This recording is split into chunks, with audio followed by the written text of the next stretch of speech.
आगामी विधानसभा निवडणुकीच्या पार्श्वभूमीवर राष्ट्रवादी शरद पवार पक्षाच्या कार्यकारिणीत फेरबदल करण्यात आले असून राष्ट्रवादीच्या जिल्हाध्यक्षपदी प्रमोद पाटील, महानगर अध्यक्षपदी ऐजाज मलिक, लोकसभा कार्याध्यक्षपदी शालिग्राम मालकर, शहर कार्याध्यक्षपदी सचिन पाटील, संग्राम सूर्यवंशी, रावेर कार्याध्यक्षपदी राजेंद्र चौधरी यांची नियुक्ती करण्यात आली असून आज दिनांक 6 ऑगस्ट रोजी दुपारी 4 वाजता आकाशवाणी चौकातील राष्ट्रवादी शरद पवार पक्ष कार्यालयात नवनियुक्त पदाधिकाऱ्यांचा सन्मान सोहळा या प्रसंगी आयोजित करण्यात आला होता। आगामी काळामध्ये राष्ट्रवादी शरद पवार पक्षाचे संघटन अधिकाधिक मजबूत करण्याचा निर्धार या नवनियुक्त पदाधिकाऱ्यांनी व्यक्त केला आहे।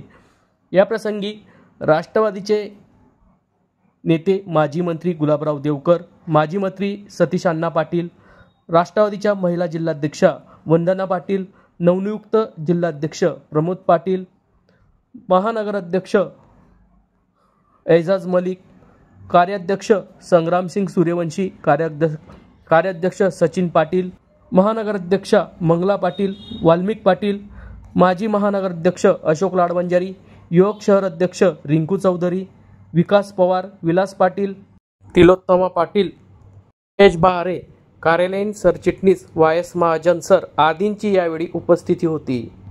माजी आमदार अरुण पाटील, माजी आमदार राजीव देशमुख यांच्यासह राष्ट्रवादी शरद पवार पक्षाच्या पदाधिकाऱ्यांची यावेळी उपस्थिती होती। या सर्वांनी प्रयत्न करून माझ्यावरील जबाबदारी आज मोठ्या विश्वासाने दिलेली आहे। काळ कमी आहे, वेळ कमी आहे, लढाई मोठी आहे। संघटन कैलासवासी विश्वनाथ भाऊ इंगळेंपासून मोरे काका, सतीश अण्णा, देवकर आप्पा, युवराज पाटील, रवींद्र भैया, बेलाभाऊ सोनवणे यांनी सांभाळलं। त्यानंतर माझ्यावर जबाबदारी आली आहे। या जबाबदारीला सुरुवात करताना मी आजच जाहीर भाषणामध्ये सांगितलं, त्या ठिकाणी या 4 दिवसामध्ये मी 12च्या 12 तालुके, एका दिवसाला 3 ते 4 तालुके अशा पद्धतीने प्रथम मी पक्षाच्या कार्यकर्त्यांच्या मिटिंगा तिथील स्थानिक नेतृत्वाच्या अध्यक्षतेखाली घेऊन त्या मिटिंगा घेतल्याच्या नंतर जे ॲक्टिव्ह कार्यकर्ते असतील त्यांची कार्यकारिणी मी तात्काळ या 10 ते 12 दिवसामध्ये जाहीर करणार आहे। माझं पहिलं नियोजन आहे। दुसरं नियोजन, संघटनेला पुढे नेत असताना या जिल्ह्यामध्ये जी भारतीय जनता पार्टीची अघोषित दहशत प्रशासनावर आहे तिला मोडीत काढण्यासाठी आमच्या या नेत्यांचं आणि कार्यकर्त्यांच्या माध्यमातून फार मोठं काम करावं लागणार आहे की ज्या ठिकाणी अक्षरशः कुठल्याही कार्यकर्त्याला, तो ठेकेदार असेल, छोटे व्यापारी असेल, छोटा उद्योजक असेल, प्रत्येकाला त्याचं काम आणलं म्हणजे त्याला त्या ठिकाणी आमच्या पार्टीच्या अशा पद्धतीनं धमकावलं जातं। साधी बांधावरून वाद असेल तरी प्रांताला तहसीलदारला सांगितलं it is wrong or right, माझ्या माणसाकडनं निकाल द्या। ही दादागिरी मोडीत करण्याचं काम या संघटनेच्या माध्यमातून सर्वप्रथम मला या जिल्ह्यामध्ये करायचं आहे। आणि सगळ्यात मोठा इश्यू जो आता मुद्दाम मी थोडा नंतर सांगतोय, तो इश्यू आताच 8 दिवसापूर्वी संसदेमध्ये CR पाटील नावाच्या महाराष्ट्रात जन्मलेल्या एका महाराष्ट्राच्या मातीशी बेईमानी करणाऱ्या माणसाने CR पाटलाने संसदेत म्हटलं की नार पारचं पाणी गिरणा खोऱ्याला त्या ठिकाणी जोडता येणार नाही।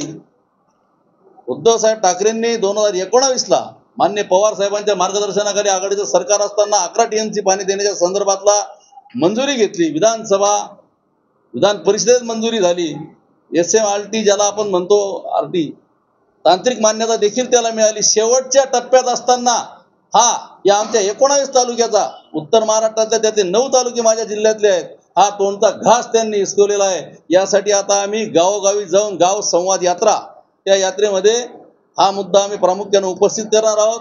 लोकांच्या समस्या, बेरोजगारांच्या समस्या, शेतकऱ्यांना ते शेतीमालाचा भावाच्या समस्या, वाढलेले खतांचे बी बियाण्याचे भाव, या समस्यांना घेऊन आम्ही गाव संवाद यात्रा या ठिकाणी माझी सगळी कार्यकारिणी डिक्लेअर झाल्याच्या नंतर नेत्यांच्या नेतृत्वाखाली सुरू करणार आहोत। एवढं या निमित्ताने मी सांगतो। जबाबदारी टाकलेली आहे। मी आता प्रदेश चिटणीस होतो, तर अण्णासाहेब आणि अप्पासाहेब हे जे नवीन बदल झालेला आहे याचे डायरेक्टर आणि प्रोड्युसर आहे दोघे। यांनी जे नवीन फिल्म स्टार्ट केलेली आहे याचे फल मला असा पुढच्या काळात वाटतो की नक्की याला फल लागतील आणि हे जे पिक्चर आहे हे चालणार आहे। आणि याच्यामध्ये सर्व म्हणजे एकतर वेगवेगळ्या कलाकारांना त्यांनी स्थान दिलेलं आहे. मालकर आहे, चौधरी आहे, मलिक आहे, पाटील आहे, सूर्यवंशी आहे. सूर्यवंशी पण आहे त्यांच्या याच्यामध्ये, राजपूत आहे तो, मालकर आहे माली समाजाचे, आणि सचिन पाटील आहे. आणि जे जळगाव महानगर अध्यक्ष दिलेलं आहे त्याच्यामध्ये मी इंजिनियर आहे, मुंबईहून इंजिनिअरिंग केलेली आहे. सचिन पाटील ॲडव्होकेट आहे. सूर्यवंशी जे आहे डॉक्टर आहे. तो मला वाटतं हे जे समीकरण आहे जुळलेलं आहे. आणि निश्चित मला असं वाटतं की पुढच्या काळात जे आमच्या नेत्यांची अपेक्षा आहे ते पूर्ण होतील आणि आमचे 6 ते 7 आमदार पुढच्या काळात या जिल्ह्यातून निवडून येतील.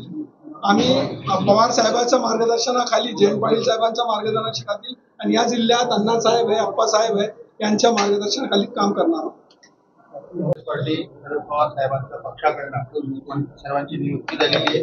पवार साहेबांचे विचार घराघरात पोहोचण्यासाठी आम्ही सदैव तत्पर होतो आणि तत्पर राहू. येणाऱ्या काळामध्ये विधानसभा निवडलेली आहे. आपण बघितलं लोकसभेच्या निकालामध्ये पवार साहेबांना मानणारा एक फार मोठा गट होता. त्या माध्यमातून या बीजेपी भारतीय जनता पार्टी पक्षाची फार मोठी पिछेहाट झालेली आहे. तोच एक आदर्श डोळ्यापुढे ठेवून बीजेपी पक्षाची जी दादागिरी चाललेली आहे राज्यामध्ये ती मोडीच काढण्यासाठी आम्ही घर टू घर प्रत्येकाच्या समस्या जाणून घेऊ आणि प्रत्येक नागरिकाला त्या संदर्भात न्याय देण्याचा प्रयत्न करू आणि विधानसभेत जास्तीत जास्त महाराष्ट्रातून आपल्या महाविकास आघाडीचे आमदार पाठवण्याचा संकल्प आम्ही केलेला आहे. आगामी लोकसभा विधानसभा निवडणुकीच्या पार्श्वभूमीवर फेरबदल करण्यात आले, पक्षामध्ये युवा चेहरे नेमण्यात आले. काय सांगाल, कसं संघटन युवकांचं मदत करत? सर्वप्रथम आम्ही पक्षाच्या नेत्यांचे आभारी आहोत की त्यांनी युवकांना संधी दिली या ठिकाणी की ते शहराच्या विकासासाठी काम करू. आम्ही राष्ट्रवादी काँग्रेस पक्षासाठी येणाऱ्या विधानसभेसाठी मला एवढंच म्हणायचं आहे, शहराची परिस्थिती बदपासून बदतर झालेली आहे. इथले जे आमदार आहे यांनी शहराच्या विकासाकडे मुळीच लक्ष दिलेलं नाहीये. ते दरवेळेस लपण्याचा प्रयत्न करतात.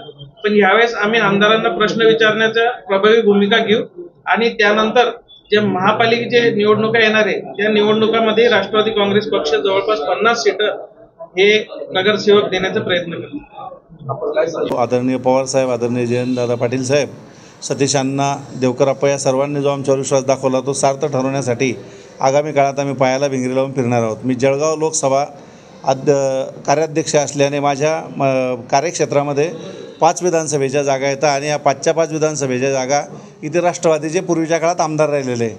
जळगाव ग्रामीण आणि पारोळा एरंडोल या ठिकाणाहून माजी पालकमंत्री पण या 2 जागांनी दिलेले आणि 3 ठिकाणी आमचे आमदार पण होते.